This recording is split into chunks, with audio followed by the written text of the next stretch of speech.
Kryetari i PDK-s Memli Krasniqi ka thënë se kjo parti është e gatshme të formojë qeverinë me kryeministër Bedri Hamzën, nëse partia fituese e zgjedhjeve të nëntëshkurtit vetëvendosje nuk e arrin shumicën e nevojshme.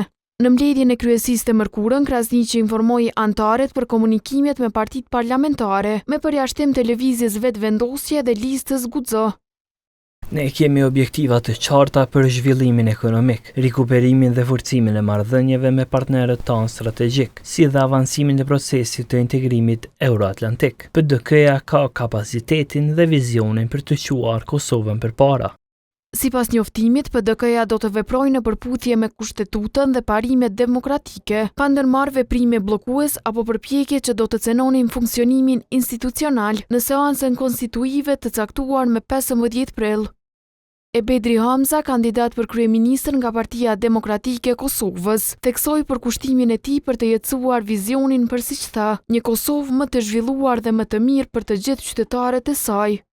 Në orët e pasdites të së mërkurës, mbledhjet e kryesisë ka mbajtur edhe aleanca për ardhmërinë e Kosovës.